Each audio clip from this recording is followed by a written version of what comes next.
নমস্কার বন্ধুরা, তোমাদের সকলকে ডেস্টিনেশন কি ইউটিউব চ্যানেলে স্বাগত। দেখো, আজকে আমরা যে টপিকটা নিয়ে পড়বো এটা একটা অত্যন্ত গুরুত্বপূর্ণ টপিক। কেন গুরুত্বপূর্ণ? দেখো, রিসেন্টলি আমি এসএসসি জিডির, ঠিক আছে, এসএসসি জিডির পিওয়াই কিউ সেটটা তোমাদেরকে করাচ্ছিলাম এবং আরআরবি এনটিপিসির পিওয়াই কিউগুলোও আমি দেখছিলাম। তো সেখানে দেখলাম প্রত্যেকটা শিফটেই এই টপিকটার থেকে প্রশ্ন, ইকোনমিক্সের এই 5 ইয়ার প্ল্যানিং পঞ্চবার্ষিকী পরিকল্পনার থেকে প্রত্যেকটা শিফটে প্রশ্ন এসেছে। তো আমি ভাবলাম কেন না এই টপিকটা তোমাদেরকে ভালোভাবে পড়িয়ে দিই, কারণ এটার থেকে যেহেতু দু তিনটা করে প্রশ্ন আসছে, তাহলে এটা তোমাদের পড়ে যাওয়া ভালো।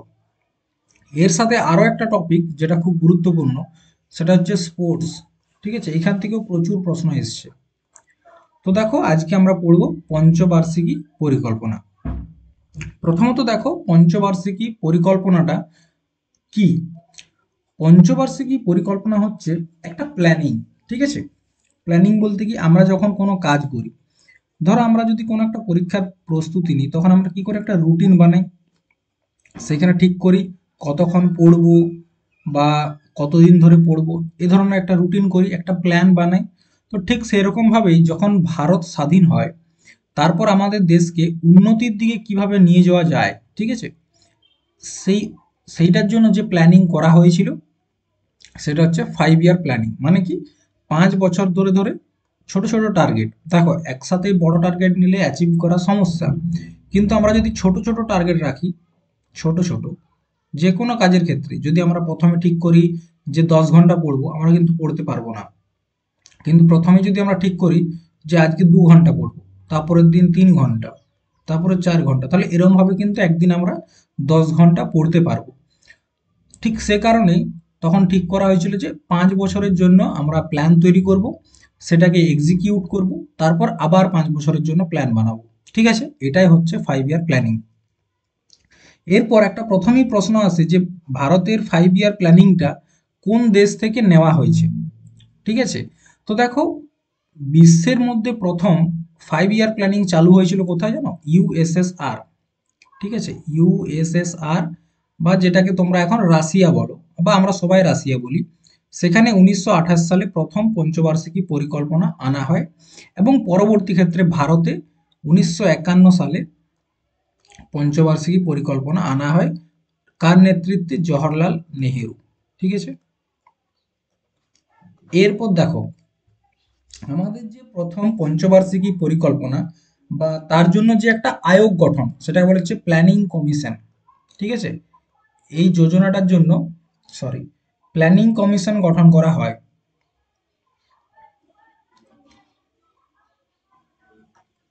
ঠিক আছে, কি করা হয়? প্ল্যানিং কমিশন গঠন করা হয়। প্ল্যানিং কমিশনের কাজ কি ছিল? এই প্ল্যানগুলো বানানো। কি তৈরি করা হয়? Planning commission, planning planning commission. ঠিক আছে, এরপর দেখো, এই যে প্ল্যানিং কমিশনটা, এটা চেয়ারম্যান কে ছিলেন? ঠিক আছে, এটা চেয়ারম্যান হয় সবসময় কে? Prime minister. এবং প্রথম যখন শুরু হয়, তখন এটা চেয়ারম্যান কে ছিলেন? জওহরলাল নেহরু, কারণ তখন তিনি প্রাইম মিনিস্টার ছিলেন। এরপর এই 5 ইয়ার প্ল্যানিংটা 2017 সালে, 2015 সালে এটার মেয়াদ শেষ হয়ে যায়। তো 2017 পর থেকে একটা নতুন গঠন হয় কমিশন। তো তখন শেষ যদি বলা হয় যে প্ল্যানিং কমিশনের চেয়ারম্যান কে ছিলেন, সেটা হচ্ছে নরেন্দ্র মোদী। ঠিক আছে, আচ্ছা, তাহলে প্রথম ছিলেন জওহরলাল নেহরু এবং শেষ ছিলেন নরেন্দ্র মোদী। কত সালে গঠন করা হয়েছিল প্ল্যানিং কমিশন? 1950 সালে। ঠিক আছে, এরপর দেখো, 1950 সালে প্ল্যানিং কমিশন গঠন হওয়ার পর প্রথম 5 ইয়ার প্ল্যানিং বা প্রথম পঞ্চবার্ষিকী পরিকল্পনা আসে 1951 সালে। ঠিক আছে, ক বছরের জন্য? 5 বছরের জন্য। তাহলে দেখো কতদিন, 1951 থেকে 56। এরপর দেখো, টোটাল 5 ইয়ার প্ল্যানিং কতগুলো এসছিল, মানে কতবার কতটা, যদি প্রশ্ন আসে যে কতগুলো 5 ইয়ার প্ল্যানিং এসেছে এখন পর্যন্ত, সেটা হচ্ছে তোমার 12টা। ঠিক আছে, 12টা। প্রথম 5 ইয়ার প্ল্যানিং আসে 1951 সালে, প্রথম এসছিল 1951। এবং সর্বশেষ 5 ইয়ার প্ল্যানিং হচ্ছে 2012 থেকে 2017। ঠিক আছে, মাঝখানে সরকার চেঞ্জ হয়, প্রথমে মনমোহন সিং ছিলেন প্রধানমন্ত্রী, তারপর নরেন্দ্র মোদী আসে। তো এইটা হচ্ছে একটা চার্ট, এই চার্টটাও তোমাদেরকে মনে রাখতে হবে। অনেক সময় বলে যে থার্ড 5 ইয়ার প্ল্যানিংটা কোন সালের জন্য ছিল, সেটা হচ্ছে 1961 থেকে 66। ঠিক আছে, তো এগুলো একবার দেখে নাও। ঠিক আছে, এক নোট করে নাও। প্রথম যে পঞ্চবার্ষিকী পরিকল্পনা সেটা হচ্ছে 1951 থেকে 56, সেকেন্ড 5 ইয়ার প্ল্যানিং 1956 থেকে 61, এবং থার্ড হচ্ছে 1961 থেকে 66। এটা মনে রাখা সহজ। এরপর দেখো 3 বছর কি হয়, প্ল্যান হলিডে নেওয়া হয়। কারণ কি, সেই সময় আমাদের দেশে নানা রকম ক্রাইসিস দেখা দিয়েছিল। এক, তখন আমাদের যে তৎকালীন ভারতের প্রথম পিএম জওহরলাল নেহরু তার মৃত্যু হয়। তাছাড়া ফুড ক্রাইসিস দেখা দেয়। তাছাড়া ভারত চায়না যুদ্ধ হয়, ভারত পাকিস্তানের যুদ্ধ হয়। ঠিক আছে, তো সেই কারণে সেই সময়টা কি নেওয়া হয়েছিল, প্ল্যান হলিডে স্থগিত রাখা হয়েছিল। তারপর চতুর্থ পঞ্চবার্ষিকী পরিকল্পনা আসে 1969 থেকে 74। ঠিক আছে, পঞ্চম যে 5 নাম্বার যে 5 ইয়ার প্ল্যানিং সেটা এসছে 1974 থেকে 78। দেখো এখানে একটা জিনিস নোট করতে হবে যে পঞ্চম 5 ইয়ার প্ল্যানিংটা বা ফিফথ 5 ইয়ার প্ল্যানিং একমাত্র প্ল্যানিং যেটা 4 বছরের জন্য, বাকিগুলো সব কিন্তু 5 বছর, এটা 4 বছর। ঠিক আছে, এরপর দেখো আবার 2 বছর সরকার বদলে যায়, তার জন্য কি আসে, রোলিং প্ল্যান। রোলিং বলতে কি, তখন এরম কোনো 5 বছরের জন্য প্ল্যান না বানিয়ে ছোট ছোট প্ল্যান বানাচ্ছিল যে আমাদেরকে এখন এটা করতে হবে, তখন এটা করতে হবে। তো রোলিং প্ল্যান কি সেটা নিয়ে আমরা পরে আলোচনা করব, এখন শুধু দেখে নাও লিস্টটা।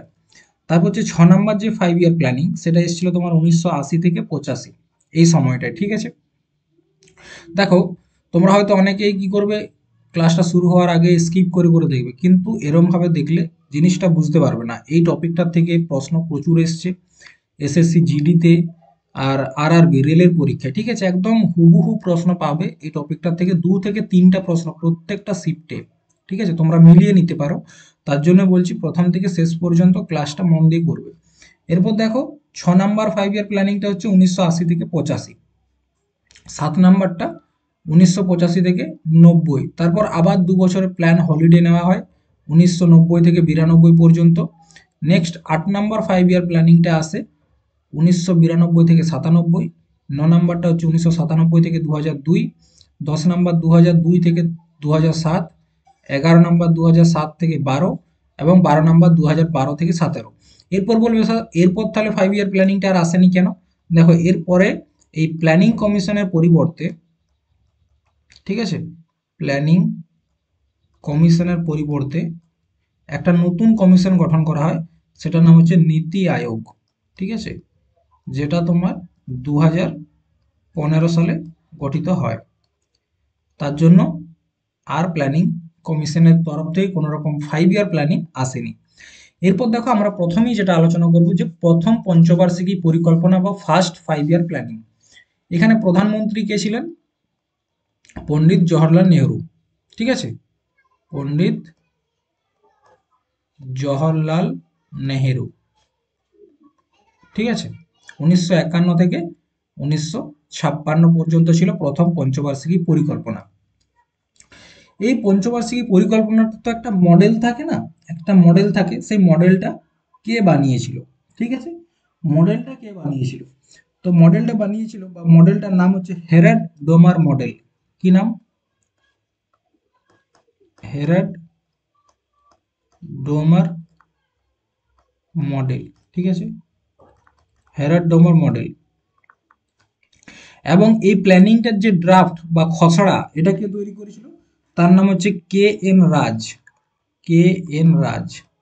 তাহলে প্রথম পঞ্চবার্ষিকী পরিকল্পনার ড্রাফট কে তৈরি করেছিল? কে এন রাজ।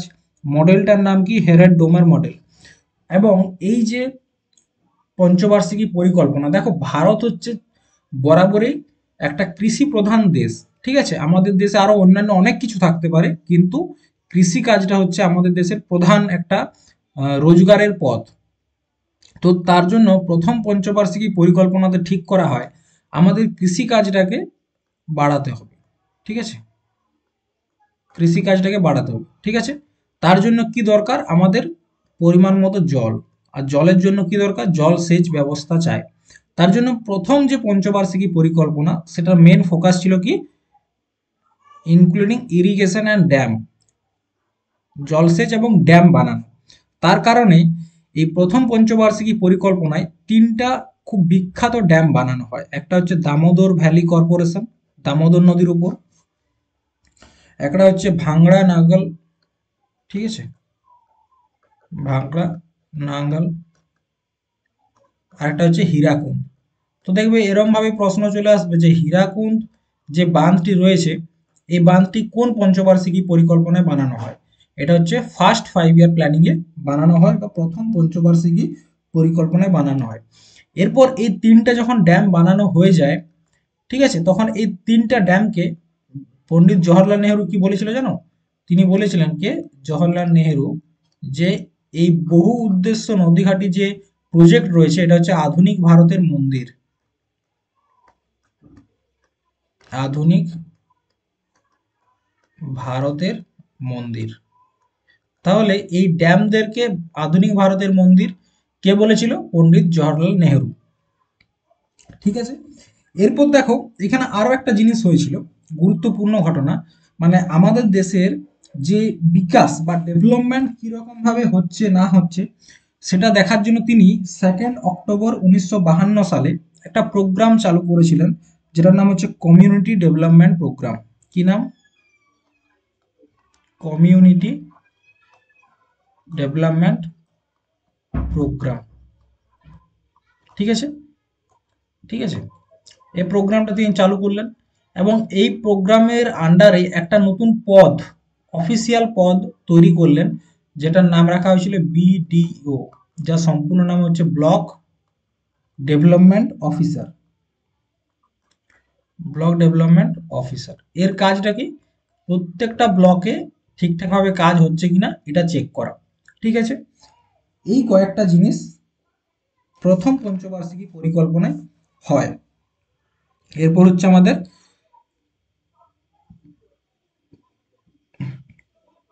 সেকেন্ড 5 ইয়ার প্ল্যানিং। ঠিক আছে, তো সেকেন্ড 5 ইয়ার প্ল্যানিং এর যে মডেল, এটা কে বানিয়েছিল? পিসি মোহালানবিস। কে বানিয়েছিল? পিসি মোহালানবিস। ঠিক আছে, তিনি মডেলটা বানান, এবং এখানে ফোকাস কিসের উপর রাখা হয়? ইন্ডাস্ট্রি। ঠিক আছে, যাতে কলকারখানা তৈরি হয়, এইসবের দিকে মেন ফোকাস রাখা হয় সেকেন্ড 5 ইয়ার প্ল্যানিং। আচ্ছা, সেকেন্ড 5 ইয়ার প্ল্যানিংটা কবে থেকে কবে? 1956 থেকে 61। ঠিক আছে, তো যেহেতু ফোকাস ইন্ডাস্ট্রিয়ালাইজেশন, তার জন্য এখানে অবশ্যই কোনো না কোনো ইন্ডাস্ট্রি তৈরি হবে। তো এই সেকেন্ড 5 ইয়ার প্ল্যানিং এর সময় তিনটা বড় বড়, ঠিক আছে, তিনটি কি হয়? আয়রন স্টিল কারখানা তৈরি হয়। তিনটা আয়রন স্টিল ইন্ডাস্ট্রি তৈরি হয়। তিনটা কি কি? দেখো, একটা হয়েছিল তোমার ওয়েস্ট বেঙ্গলে, ওয়েস্ট বেঙ্গলের দুর্গাপুর। ঠিক আছে, একটা হয়েছে তোমার ছত্তিশগড়ের ভিলাই, আর একটা হচ্ছে তোমার উড়িষ্যার রাউরকেল্লা। এই তিনটা জায়গায়, ঠিক আছে, দুর্গাপুর হচ্ছে ওয়েস্ট বেঙ্গল, ভিলাই হচ্ছে ছত্তিশগড়, এবং রাউরকেল্লা হচ্ছে তোমার উড়িষ্যা। তো এই তিনটা মেজর ইন্ডাস্ট্রি তৈরি হয় আয়রন স্টিল। ঠিক আছে, কিসের? লৌহ ইস্পাত, লৌহ ইস্পাত কারখানা, লৌহ ইস্পাত। ঠিক আছে, এরপর দেখো তখন ভারতের কাছে তো এত টাকা ছিল না এখন যেটা আছে, তার জন্য এই প্রত্যেকটা ইন্ডাস্ট্রি বা প্রত্যেকটা কারখানা তৈরির পেছনে আমরা কিছু বিদেশিদের হাত নিয়েছি, মানে হেল্প নিয়েছি। তো ঠিক সেরকম ভাবে দুর্গাপুরের যে মানে কারখানা, লৌহ ইস্পাত কারখানা, সেটা তৈরি করতে আমরা কাদের কাছে হেল্প নিয়েছিলাম? ব্রিটেনের কাছ থেকে, বা ইউনাইটেড কিংডমের কাছ থেকে, ইউনাইটেড কিংডম। ঠিক আছে, এরপর হচ্ছে ভিলাই, ভিলাইয়ের যে লৌহ ইস্পাত কারখানাটা, সেটার জন্য নিয়েছিলাম রাশিয়ার কাছ থেকে, এবং রাউরকেল্লারটা হচ্ছে তোমার জার্মানির কাছ থেকে।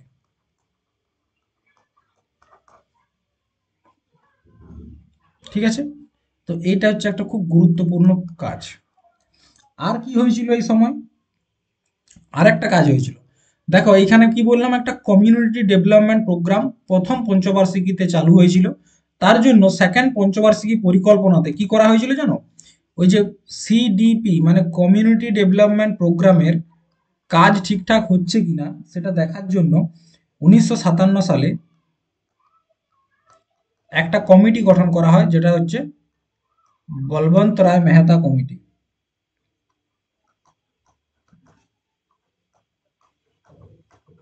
বলবন্ত রায় মেহতা কমিটি, ঠিক আছে। আর কি হয়?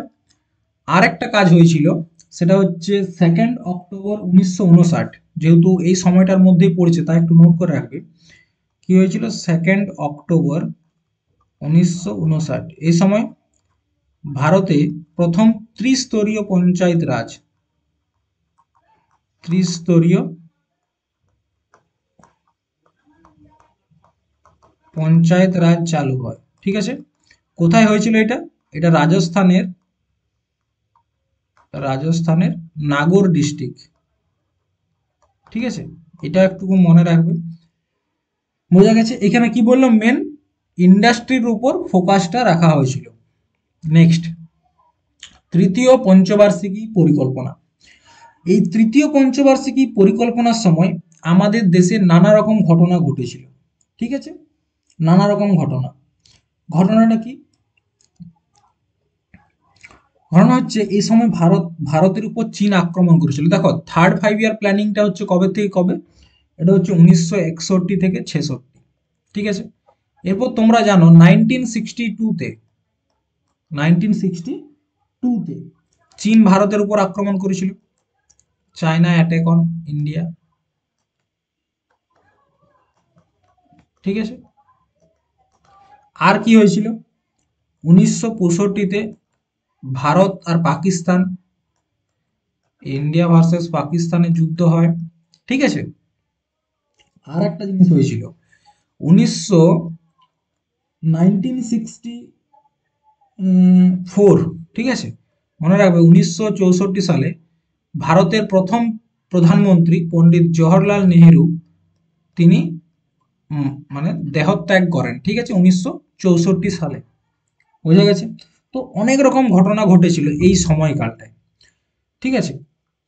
তার জন্য এই যে 5 ইয়ার প্ল্যানিং, এটাকে বলা হচ্ছে টেক অফ স্টেজ। কি বলা হয়? Take off stage. কারণটা কি? মানে নিজে নিজেই চলছে। দেখো, এই সময় যে প্ল্যানিংগুলো করা হবে সেগুলো তো নিশ্চয়ই কার্যকরী করা পসিবল নয়। দুটা যুদ্ধ, ভারতের প্রথম প্রাইম মিনিস্টারের মৃত্যু, এইসবের উপর তো আর কোনো প্ল্যানিং কাজ করা যায় না, না এরকম সময়। তার জন্য থার্ড 5 ইয়ার প্ল্যানিংটাকে বলা হয় টেক অফ স্টেজ, মানে কি নিজেই নিজের কাজ করছে, ঠিক আছে। এটার মডেলটা কে বানিয়েছিল? এটার মডেলটা বানিয়েছিল সুখময় চক্রবর্তী। কে বানিয়েছিল? সুখময় চক্রবর্তী। দেখো, এইসব ডাটা তোমরা কোথায় পাবে জানো? 5 ইয়ার প্ল্যানিং বলে উইকিপিডিয়াতে সার্চ করবে, পেয়ে যাবে, ঠিক আছে। তো এই যে 5 ইয়ার প্ল্যানিং, এটা কিন্তু অসফল হয়েছিল, সাকসেসফুল হয়নি। এই সময়ে একটা জিনিসই ভালো হয়েছিল, সেটা হচ্ছে তোমার একটা স্টিল কারখানা তৈরি হয়েছিল, সেটা হচ্ছে তোমার উম, যে বোকারো স্টিল প্ল্যান্ট, ঠিক আছে। বোকারো স্টিল প্ল্যান্ট, লৌহ ইস্পাত কারখানা, এটা স্থাপিত হয় কোথায়? ঝাড়খণ্ডে। আর এটা বানাতে হেল্প করেছিল কে? ইউএসএসআর, ঠিক আছে। এই হচ্ছে ঘটনা। এরপর দেখো, প্ল্যান হলিডে নেওয়া হয়েছিল 3 বছরের। 3 বছরের প্ল্যান হলিডে, মানে আর সরি, কোন রকম প্ল্যান বানানো হয়নি। কেন বানানো হয়নি? বললাম যুদ্ধ, খরা। এ সময় আবার খরাও দেখা দিয়েছিল, ঠিক আছে, নানা রকম খাবারের অভাব দেখা দিয়েছিল। তো তার জন্য এই সময়টায় প্ল্যান হলিডে নেওয়া হয়েছিল, যে এ সময় আমাদের দেশটার নতুন কিছু করার আগে আমাদের দেশটাকে সামলাতে হবে। তার জন্য যে প্ল্যান হলিডে, সেটা চলেছিল কবে থেকে কবে? 1966 টু 1967, 1967 টু 8, আর 1968 টু 69, এই 3 বছর ছিল প্ল্যান হলিডে। এই সময় কি কি হয়েছিল? এই সময় এই সময় খাবারের অভাব বা ফুড ক্রাইসিস দেখা দেয়। সব থেকে বড় মানে ঘটনা এই সময়কার হচ্ছে ফুড ক্রাইসিস। তার জন্য ভারতে কি আনা হয়? সবুজ বিপ্লব। সবুজ বিপ্লব, ঠিক আছে, বা গ্রিন রেভলিউশন, এইটা এই প্ল্যান হলিডের সময়ে হয়েছিল। সবুজ বিপ্লবের মাধ্যমে কি করা হয়েছিল? প্রচুর পরিমাণে গম উৎপাদন করা হয়েছিল, উচ্চ বীজযুক্ত, মানে উচ্চ গুণযুক্ত যে বীজগুলো খুব ভালো, বিদেশ থেকে নিয়ে এসে ভারতে সেগুলোকে চাষ করা, এবং প্রচুর পরিমাণে কেমিক্যাল ফার্টিলাইজার, মানে প্রচুর পরিমাণে সার ব্যবহার করে অনেক ফসল ফলানো, সেটা ঘটনাটা ঘটেছিল এই সময়টাতে। আচ্ছা, ভারতে সবুজ বিপ্লব কে চালু করেছিল? তার নাম হচ্ছে এম.এস. স্বামীনাথন। এটা মনে রাখবে, এম.এস. স্বামীনাথন, ঠিক আছে। তিনি 2024 সালে ভারতরত্ন পুরস্কারটি পেয়েছেন। কি পেয়েছেন? ভারত রত্ন পুরস্কার। আচ্ছা, সবুজ বিপ্লব যদি বলা হয় ওয়ার্ল্ডে কে চালু করেছিল প্রথম বিশ্বে? তার নাম হচ্ছে নরম্যান বরলক। নরম্যান বরলগ, ঠিক আছে। চলো, এরপর চতুর্থ যে পঞ্চবার্ষিকী পরিকল্পনা, সেখানে যায়। তো ফোর্থ 5 ইয়ার প্ল্যানিং, এটা হচ্ছে মোটো কি ছিল? সেটা হচ্ছে গ্রোথ উইথ স্টেবিলিটি। মানে কি, আমরা বিকাশের দিকে যাব, কিন্তু সেটাকে স্টেবিল রাখতে হবে। স্টেবিল মানে কি, স্থায়ী করতে হবে। যে বিকাশের দিকে চলে গেলাম, আবার যুদ্ধ হয়ে গেল, আবার ফুড ক্রাইসিস দেখা গেল, এরকম যাতে না হয়। এই সময়টার মেন টার্গেট ছিল যে আমরা আমাদের ডেভেলপমেন্টের সাথে একটা স্টেবিলিটি রাখবো, ঠিক আছে। আচ্ছা, এই সময় কি কি ঘটনা ঘটেছিল একবার নজর দাও। তার আগে একটা জিনিস নোট করে নাও, যে এটা ড্রাফট কে বানিয়েছিল। পরীক্ষায় প্রশ্ন আসে, ড্রাফট, ফোর্থ 5 ইয়ার প্ল্যানিং এর ড্রাফট। প্রথমত ফোর্থ 5 ইয়ার প্ল্যানিংটা চলেছে 1969 থেকে 74 পর্যন্ত। এই সময় পিএম কে ছিল? ইন্দিরা গান্ধী, ঠিক আছে, ইন্দিরা গান্ধী। তিনি একটা জেদ নিয়ে বসেছিলেন এই সময়, সেটা নিয়েও আলোচনা করব, ঠিক আছে। তো আগে দেখো ড্রাফট। ড্রাফট কে বানিয়েছিল? অশোক রুদ্র মেনন। কে বানিয়েছিল? অশোক রুদ্র মেনন, ঠিক আছে, ইনি ড্রাফট বানিয়েছিলেন। এই সময় কি কি হয়েছিল? একটা হচ্ছে family planning program. Family planning program মানে কি, যে জনসংখ্যাটাকে কন্ট্রোল করার জন্য ফ্যামিলি প্ল্যানিং প্রোগ্রামটাকে আনা হয়, ঠিক আছে। আর কি করা হয়েছিল? 1974 সালে, 1974-এ ভারতের প্রথম পরমাণু পরীক্ষা করা হয়েছিল। পরমাণু পরীক্ষা। দেখো, ইন্দিরা গান্ধী চেয়েছিল যে, মানে উনি যেটা ভেবেছিলেন যে আমরা খাই না খাই, আমাদের দেশের যাই অবস্থা হোক, কিন্তু আমাদের পরমাণু বোমার যে শক্তি, পরমাণু শক্তিটা আমাদের প্রয়োজন। কেন প্রয়োজন? দেখো, এর আগের সময়ে কি বললাম, দুটা যুদ্ধ আমরা করেছি, চায়না আর পাকিস্তান, এই দুটো দেশের সাথে যুদ্ধ। তো আমাদের উপর যাতে কোনো রকম কোনো অ্যাটাক না হয়, তার জন্য আমাদের কাছে কি থাকতে হবে? ব্রহ্মাস্ত্র, বা সুদর্শন চক্র, বা হচ্ছে তোমার ভগবান শিবের ত্রিশূল। কারণ কি, এই তিনটা অস্ত্রের কোনো ভেদ নেই। আর এই তিনটা অস্ত্র কলিযুগে হচ্ছে পরমাণু বোমা। তো তার জন্য ইন্দিরা গান্ধী চেয়েছিল যে পরমাণু বোমার আমাদের প্রয়োজন, তাতে আমরা খাই না খাই যেমন অবস্থাতেই থাকি, ঠিক আছে। আর এই যে প্রথম পরমাণু পরীক্ষাটা হয়েছিল, এটার নাম কি ছিল? Operation smiling Buddha.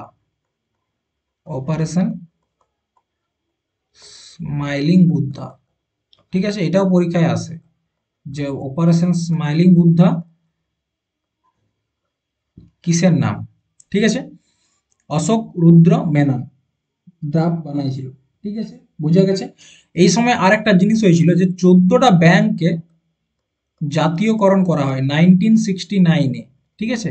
14টা ব্যাংকের জাতীয়করণ করা হয়েছিল, বা ন্যাশনালাইজেশন করা হয়েছিল। এটা হচ্ছে চতুর্থ। এরপর হচ্ছে পঞ্চম পঞ্চবার্ষিকী পরিকল্পনা বা ফিফথ 5 ইয়ার প্ল্যানিং।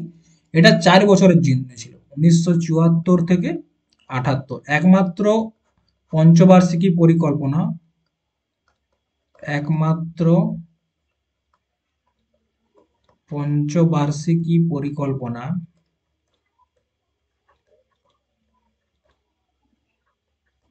পরিকল্পনা, যেটি 4 বছর চলেছে। ঠিক আছে, বাকিগুলো সব 5 বছর করে ছিল। বুঝে গেছি?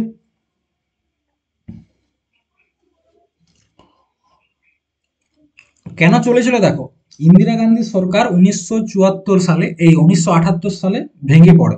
তার জন্য যখন নতুন সরকার গঠন হয়, তারা এই 5 ইয়ার প্ল্যানিংটাকে বন্ধ করে দেয়। ঠিক আছে, তো দেখো এই যে 5 ইয়ার প্ল্যানিং, এটার মোটো কি ছিল বা ফোকাস কি ছিল? ফোকাস বা মোটো যাই বলো তোমরা, সেটা কি ছিল? সেটা ছিল যে ভারতবর্ষ থেকে গরিবত্ব, ঠিক আছে, কি করতে হবে? ভারত থেকে গরিবত্ব হাঁটাতে হবে।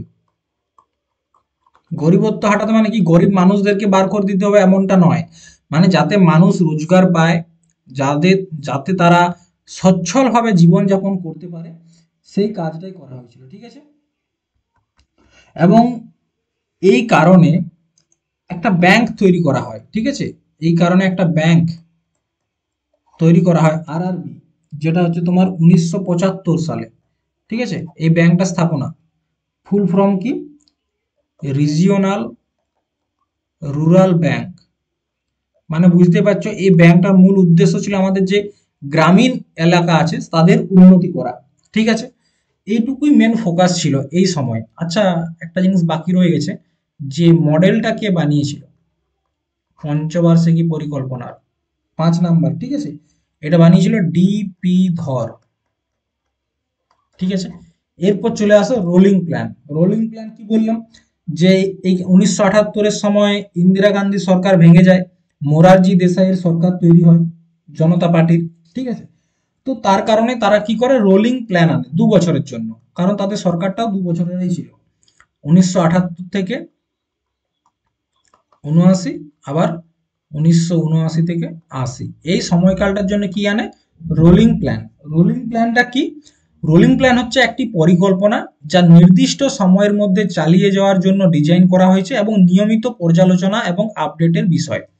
তার মানে কি, একটা প্ল্যান তৈরি করা হলো, সেই প্ল্যানটা হয়তো 1 মাসের জন্য বানানো হলো, তারপর আবার নতুন প্ল্যান, এরকম ভাবে যে বানানো বা প্রত্যেক দিন সেটাকে আপডেট করা, প্রতিনিয়ত কিছু সময় পরে পরে, এটাকে বলা হচ্ছে রোলিং প্ল্যান। ঠিক আছে, তো 2 বছর চললো রোলিং প্ল্যান, তারপর আবার পঞ্চবার্ষিকী পরিকল্পনা চালু হলো। তো দেখো 6 নাম্বার যে পঞ্চবার্ষিকী পরিকল্পনা, সেটা কবে থেকে চালু হবে? 1980 থেকে, কারণ 1980 পর্যন্ত তো রোলিং প্ল্যান চলেছে 5 বছরের জন্য, 1980 থেকে 85। ঠিক আছে, এইখানে একটা মডেল চালু হয়, সেটা হচ্ছে input output model. Input output model, এই প্রশ্নটা আমি তোমাদেরকে এটা কেন লেখাচ্ছি, এইটা লেখানোর কারণ হচ্ছে এসএসসি জিডিতে এই প্রশ্নটা এসেছিল যে ইনপুট আউটপুট মডেলটা কত নম্বর পঞ্চবার্ষিকী পরিকল্পনায় চালু হয়েছে। ঠিক আছে, আচ্ছা, এখানে কি মানে কি উদ্দেশ্য ছিল? উদ্দেশ্যটা বলি, একটা হচ্ছে কি, একটা হচ্ছে চাকরি দেওয়া, চাকরি তৈরি করা, দেওয়া নয় তৈরি করা, এমপ্লয়মেন্ট ক্রিয়েট করা। ঠিক আছে, এবং তার সাথে গরিবত্ব উন্মূলন, গরিবত্ব উন্মূলন। ঠিক আছে, মানে এমপ্লয়মেন্ট ক্রিয়েট করাটার মেন কাজ ছিল 6 5 ইয়ার প্ল্যানিং এ। ঠিক আছে,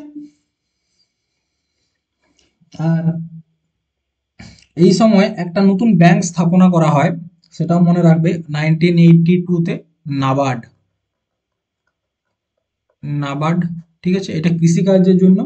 আর 1980-তে আরো নতুন 6টা ব্যাংককে ন্যাশনালাইজেশন করা হয়। ঠিক আছে, এইখান থেকে এই কয়েকটা পয়েন্ট মনে রাখবে। বুঝে গেছে? নেক্সট দেখো 7 নাম্বার 5 ইয়ার প্ল্যানিং, 1985 থেকে 90। এখানে অনেক কিছু মনে রাখার আছে, 1985 থেকে 90। ঠিক আছে, এটার মডেলটার নাম কি? মডেল, এটার মডেলটার নাম হচ্ছে তোমার রামকৃষ্ণ হেগড়ে, হেগড়ে হেগড়ে অ্যাকচুয়ালি রামকৃষ্ণ। আচ্ছা এক মিনিট। হুম, তুঝে, হ্যাঁ, রাম কৃষ্ণ হেগড়ে, সেই পূজা হেগড়ে আছে না, সেই রামকৃষ্ণ হেগড়ে, ঠিক আছে। এটা হচ্ছে 7 5 ইয়ার প্ল্যানিং এর মডেলটা কে বানিয়েছিল? রামকৃষ্ণ হেগড়ে। আচ্ছা, এখানে ফোকাসটা কি ছিল? ফোকাস ছিল প্রাইভেটাইজেশন করা, প্রাইভেটাইজেশন করা, ঠিক আছে। মানে সবকিছু আগে সরকারি ছিল, এবার কিছু কিছু সেক্টরকে প্রাইভেট করে দেওয়ার চেষ্টা চলছিল 7 5 ইয়ার প্ল্যানিং এর সময়। এই 7 5 ইয়ার প্ল্যানিং এর একটা স্লোগান ছিল। স্লোগানটা কি? স্লোগান ছিল একটা, স্লোগানটা হচ্ছে তোমার খাবার, কাজ, এক হচ্ছে প্রথমত খাবার চাই, কাজ চাই, আর একটা হচ্ছে উৎপাদকতা,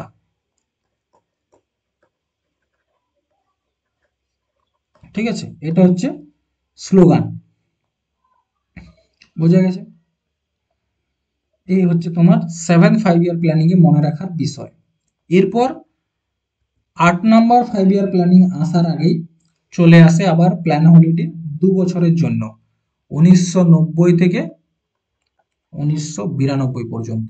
আর এই সময় দেখা যায় ভারতে উম, সংকট দেখা দেয়, কিসের? বিদেশি মুদ্রা সংকট,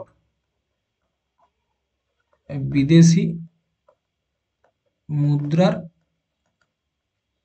সংকট দেখা যায়, মানে ভারতে বিদেশি মুদ্রা কমে যায়, ঠিক আছে।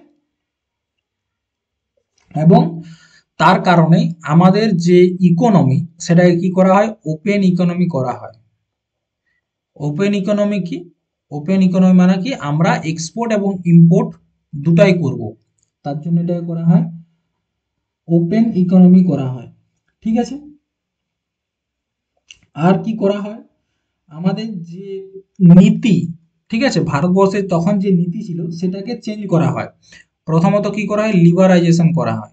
আর কি করা হয়?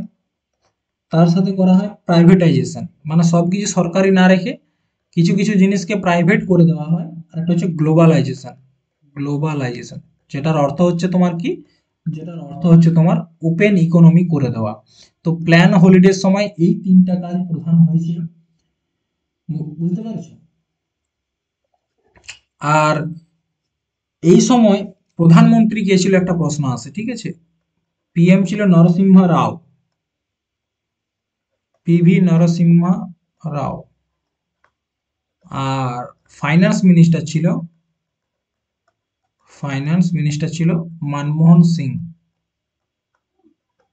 মনমোহন সিং। মানে এই সময় ঘটনাটা কি ঘটেছিল জানো?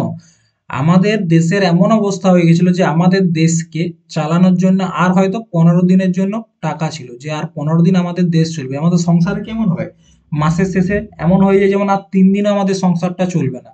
ঠিক সেরকম ভাবেই আমাদের দেশের অবস্থা এরকম হয়ে যেত যে আর 15 দিন পর আমাদের দেশ চালানো সম্ভব নয়। তখন আমাদের দেশ, মানে আমাদের প্রধানমন্ত্রী ওয়ার্ল্ড ব্যাংক, ঠিক আছে, এবং আইএমএফ, এই দুজনকার কাছে লোনের জন্য যায়, কিন্তু তারা লোন দেয়নি। তো সেই সময় মনমোহন সিং কি করলেন, যে আমাদের ইকোনমিটাকে চেঞ্জ করলেন, ওপেন ইকোনমি করলেন এবং গ্লোবালাইজেশন করে দিলেন, ইম্পোর্ট এক্সপোর্ট সব চালু করে দিলেন। তার কারণেই আমাদের শুরু হলো কি, যে আমাদের যে খারাপ অবস্থা সেটা কাটিয়ে উঠলো, ঠিক আছে। নেক্সট 8 নাম্বার পঞ্চবার্ষিকী পরিকল্পনা, ঠিক আছে, 1992 থেকে 97। দেখো আমরা শেষের দিকে চলে আসছি প্রায়, খুব বেশি সময় লাগবে না, কিন্তু প্রত্যেকটা পয়েন্ট একটু মনে রাখার চেষ্টা করবে, ঠিক আছে। এই যে মডেল, এই মডেলটা কে বানিয়েছিল? মডেলটা বানিয়েছিল তোমার জন মিলার মডেল, জন মিলার। এক মিনিট ভালো করে লিখি, যখন লিখছি। এই পিডিএফটা তোমরা আমাদের টেলিগ্রাম চ্যানেলে পেয়ে যাবে, আজকেই পেয়ে যাবে, ঠিক আছে। ক্লাসটা আপলোড হওয়ার সাথে সাথে তোমাদেরকে দিয়ে দেবো। মডেলটাকে জন মিলার,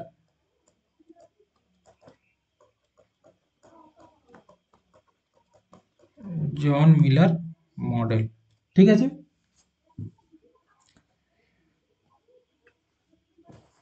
আর এই সময় যে কাজগুলো হয়েছে তার মধ্যে একটা মেন কাজ হচ্ছে মিড ডে মিল চালু হয়েছিল। এই 8th 5 year প্ল্যানিং এর সময় যে মিড ডে মিল, স্কুলে যে খাবার দেওয়ার, এটা প্রথম চালু হয়েছিল। মিড ডে মিল যে যোজনা চালু হয়েছিল 8 নম্বর পঞ্চবার্ষিকী পরিকল্পনার সময়। ঠিক আছে, এরপর দেখো 9 নম্বর যেটা রয়েছে সেটা হচ্ছে 1997 থেকে 2002। আমাদের তখন কে ছিল জানো, প্রধানমন্ত্রী, পিএম ছিল তখন হচ্ছে তোমার অটল বিহারী বাজপেয়ী। অটল বিহারী বাজপেয়ী, ইনি হচ্ছেন সেই প্রাইম মিনিস্টার যে কিনা ব্রিটেনের প্রাইম মিনিস্টারকে, ঠিক আছে, ফোন করে বলেছিল, আমেরিকার প্রাইম মিনিস্টারকে, ব্রিটেনের নয় আমেরিকার, যে যদি পাকিস্তান আমাদের মানে ঘটনাটা বলি, এই সময় হয়েছিল কার্গিলের যুদ্ধ। ঠিক আছে, আর এই সময় আমরা আমাদের অপারেশন শক্তিও চালু করেছিলাম পরমাণু বোমার। ঠিক আছে, আর আমাদেরকে বলেছিল ইউনাইটেড নেশন থেকে যে ভারতবর্ষ মাটিতে, হাওয়াতে এবং জলে, এই তিনটা জায়গায় কিন্তু পরমাণু পরীক্ষা করতে পারবে না, ব্যান লাগিয়ে দিয়েছিল। সেই সময় অটল বিহারী বাজপেয়ী এবং আমাদের missile man APJ Abdul Kalam দুজন মিলে ঠিক করলো যে না, আমরা পরমাণু পরীক্ষা করব, এবং একসাথে 5টা পরমাণু পরীক্ষা করেছিল। আবার কোথায় করেছিল জানো, দেখো, বায়ু, মাটি এবং জল, তিনটে জায়গা বন্ধ, কিন্তু মাটির নিচে বন্ধ করেনি। তার জন্য এই 5টা যে পরমাণু পরীক্ষা সেটা করেছিল একদম মাটির নিচে। ঠিক আছে, এই ঘটনাটা সব থেকে উল্লেখযোগ্য ঘটনা এই 9 নম্বর 5 year প্ল্যানিং এর সময়। এই সময় নানা রকম ঘটনা ঘটে, তার মধ্যে দেখো একটা হচ্ছে কি, একটা হচ্ছে পরমাণু পরীক্ষা, 1998 এর পরমাণু পরীক্ষা। ঠিক আছে, নাম ছিল অপারেশন শক্তি। অপারেশন শক্তি। আর কি হয়েছিল, 1999 এর কার্গিল যুদ্ধ।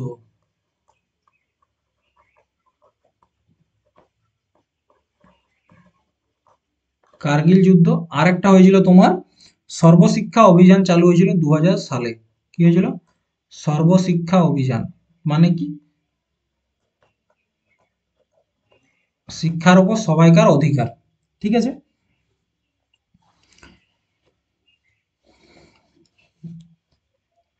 নেক্সট 10 নম্বর 5 year প্ল্যানিং। ঠিক আছে, 2002 থেকে 2007, প্রায় শেষের দিকে আমরা চলে এসেছি। 2002 থেকে 2007। প্রধানমন্ত্রীকে, প্রধানমন্ত্রী হচ্ছে মনমোহন সিং। ঠিক আছে, এইটার যে মোটোটা আমাদেরকে শুধু মনে রাখতে হবে। দেখো, এগুলো থেকে পরীক্ষায় প্রশ্ন খুব কম আসে। তো মোটোটা কি ছিল, সবার সাথে সবার বিকাশ, সবকা সাথ সবকা বিকাশ, সবার সাথে সবার উন্নয়ন, সবকা সাথ সবকা বিকাশ। এটা হচ্ছে মোটো 10 নম্বর 5 year প্ল্যানিং এর।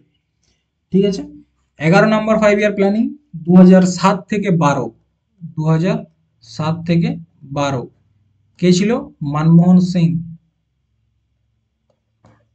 সম্প্রতি তিনি দেহ রেখেছেন। ঠিক আছে, ভারতের রত্ন, এবং ভারতকে যিনি কি বলবো দেউলিয়া হওয়ার থেকে বাঁচিয়েছেন তিনি হচ্ছেন মনমোহন সিং। তিনি প্রধানমন্ত্রী হিসাবে যাই হন না কেন, একজন অর্থনীতিবিদ হিসাবে বর্তমানের দিনে তোমরা বুঝতে পারছো জিএসটি নানা রকম ট্যাক্স নিয়ে মানুষ কিরকম মাথায় হাত দিয়েছে, এমন একটা সময় তিনি দেশকে বাঁচিয়েছেন যে দেশটা যে সময় অবস্থা ডুবে যাওয়ার মতো। তাই মনমোহন সিংকে তোমরা প্রাইম মিনিস্টার হিসাবে যেমনই মনে রাখো, একজন অর্থনীতিবিদ হিসেবে মনে রাখবে সর্বকালের সেরা অর্থনীতিবিদ, ভারতের সর্বকালের সেরা ফাইন্যান্স মিনিস্টার মনমোহন সিং। ঠিক আছে, তার সময় তিনি প্রধানমন্ত্রী হিসাবেও অনেক ভালো ভালো কাজ করেছেন। আজকে আমরা যেটা জিএসটি বলছি না, সেটা কিন্তু তিনিই প্রথম আনার চেষ্টা করেছিলেন, কিন্তু বহুমতের অভাবে আনতে পারেননি। তাছাড়া আধার, আজকে আমরা যে আধার কার্ড ইউজ করি, সেটা প্রথম যে চিন্তা ভাবনা সেটা আনার কি করেছিল, মনমোহন সিং। সেটা কিন্তু আমাদেরকে মানতে হবে। ঠিক আছে, তো দেখো, প্রধানমন্ত্রী ছিলেন মনমোহন সিং, আর এটার মডেলটা বানিয়েছিল সি রঙ্গরাজন। মডেলটা কে বানিয়েছিলেন? সি রঙ্গরাজন।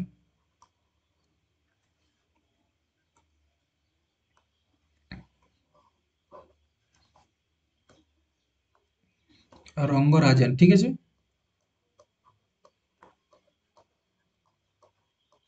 আশা করি মনে থাকবে, সি রঙ্গরাজন। এটার মোটো কি ছিল, মানে উদ্দেশ্য বা ফোকাস কি ছিল?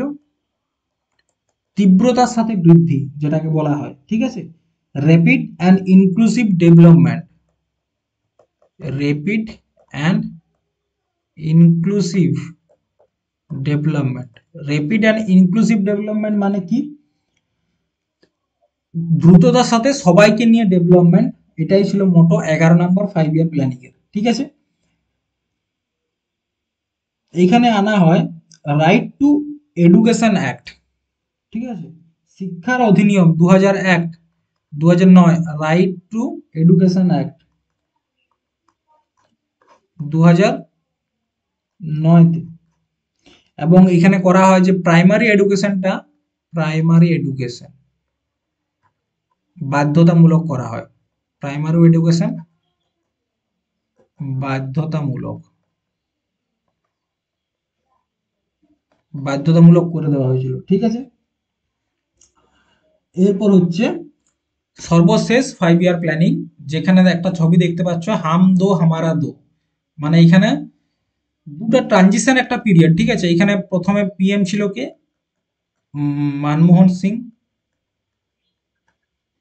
আর 2014 সালে চলে আসে কে? মোদি সাহেব, সরি মোদি, নরেন্দ্র দামোদর দাস মোদি, সর্বকালের সেরা প্রধানমন্ত্রী। সোশ্যাল মিডিয়া তাই বলে, আমি কি বলি সেটা কোনো গুরুত্ব নেই, ঠিক আছে। তোমরা কি বলো সেটাই গুরুত্বপূর্ণ। তো 12 নাম্বার যে 5 ইয়ার প্ল্যানিং, এটা চলেছিল 2012 থেকে 17, ঠিক আছে। এই সময় যে থিম, মানে যেটাকে তোমরা ফোকাসও বলতে পারো, সেটা হচ্ছে কি? Rapid, sustainable and inclusive development. Rapid, sustainable, ঠিক আছে, অ্যান্ড ইনক্লুসিভ ডেভেলপমেন্ট, মানে কি? দ্রুততার সাথে স্থায়ীযোগ্য, সবাইকে নিয়ে বিকাশ, এটা হচ্ছে থিম, ঠিক আছে। এখানে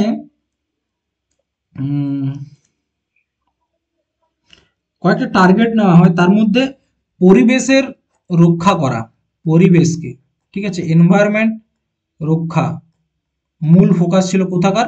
12 নম্বর 5 ইয়ার প্ল্যানিং। মনে রাখবে যে 12 নম্বর 5 ইয়ার প্ল্যানিং এর মূল ফোকাস ছিল এটা পরিবেশ রক্ষা। আর কি ছিল? আরেকটা ছিল যে আমাদের যে পোভার্টি বা গরিবি, সেটাকে 5 বছরে 10% কম করা, 5 বছরে 10% কম করা, এটা ছিল টার্গেট। পোভার্টিকে 5 বছরে 10% কম করা, ঠিক আছে, এটা ছিল টার্গেট। এবং বলা হয়েছিল ফ্যামিলি প্ল্যানিং, ফ্যামিলি প্ল্যানিং, কারণ কি?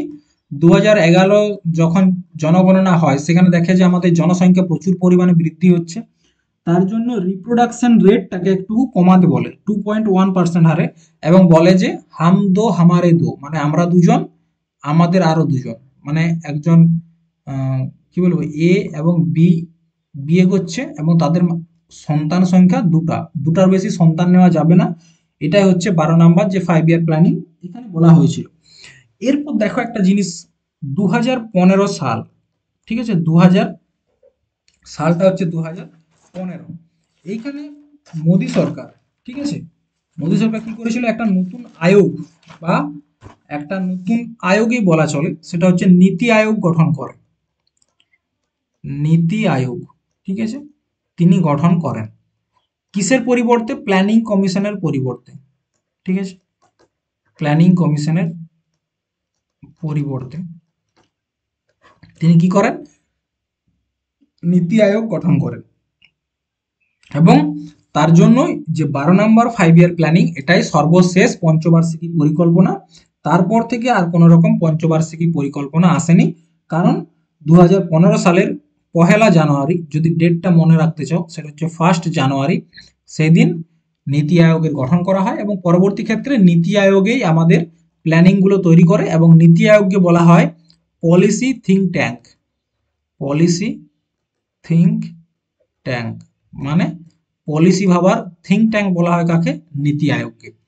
তো দেখো, এই ছিল পঞ্চবার্ষিকী পরিকল্পনা। পঞ্চবার্ষিকী পরিকল্পনা থেকে যে প্রশ্ন আসে, প্রত্যেকটা পঞ্চবার্ষিকী পরিকল্পনা থেকে সেইগুলোই কভার করেছি, এক্সট্রা কিছু পড়াইনি, কারণ পরীক্ষায় যতটুকু প্রয়োজন সেটাই তোমাদের জানা সব থেকে বেশি গুরুত্বপূর্ণ। এরপর দেখো, তোমাদেরকে একটা ইনফরমেশন দিয়ে রাখি যে ডেস্টিনেশন কি এর পক্ষ থেকে একটা নতুন ব্যাচ শুরু হয়েছে জিকের মহাসংগ্রাম 3.0। দেখো, এই ব্যাচটাতে কি কি পাবে তোমাদেরকে একটু বলে দিই।